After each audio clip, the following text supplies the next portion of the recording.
ওম Sairam. Hello বন্ধুরা, তোমরা কেমন আছো? আবার নতুন একটা রেসিপি নিয়ে চলে আসলাম। বিয়েবাড়ির স্টাইলের পুঁই শাক দিয়ে একটা ছেঁচড়া। তো এটাকে ছেঁচড়াই বলে, জানি না আর কিছু আছে কি না, সেটা তোমরা বলো।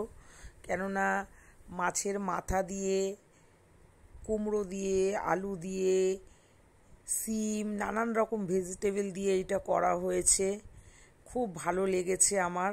আমি সেদিনকে একটা বান্ধবীর ছেলের রিসেপশনে গেছিলাম, তো দুপুরবেলা আমি এটা খেয়েছি।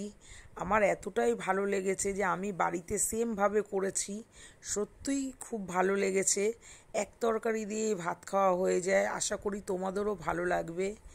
একজন আমাকে, মানে আমারই এক বান্ধবী আমাকে বলেছে যে আমি চিংড়ি মাছের যে ভাপাটা দেখিয়েছি সে পাবদা মাছ দিয়ে করেছে এবং তারও খুব ভালো লেগেছে।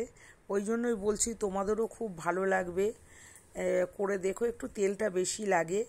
আদা রসুন, আদা রসুনের পেস্ট, পেঁয়াজ, কাঁচা লঙ্কা, একটু লঙ্কার গুঁড়ো, হলুদ, নুন, মিষ্টি দিয়ে করেছি।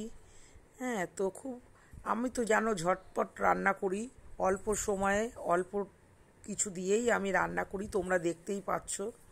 তো আমার সব কষানো হয়ে গেছে, এবার সবজিগুলো আমি দিয়ে দিলাম, দিয়ে নাড়াচাড়া দেব করে এবার পুঁই শাকটাও দিয়ে দেবো, দিয়ে ঢেকে দেবো। ব্যাস, তারপরেই আমার রান্না কমপ্লিট হয়ে যাবে। আর কি, গরম গরম ভাত দিয়ে ভীষণ ভালো লাগবে। আমার তো ভালো লেগেছে, তোমাদেরও ভালো লাগবে। তো তোমরা জানিও, তোমরাও করো, কীরকম কি লাগে আমাকে জানিও। আর আশা করি তোমরা আমার পাশে থাকবে। যদি এই ভিডিওটা ভালো লাগে, লাইক, কমেন্ট, শেয়ার একটু করে দিও। সাবস্ক্রাইব করতে কিন্তু ভুলো না, ঠিক আছে? তো দেখো, আমি রান্নাটা করতে থাকছি, তোমরা দেখতে থাকো।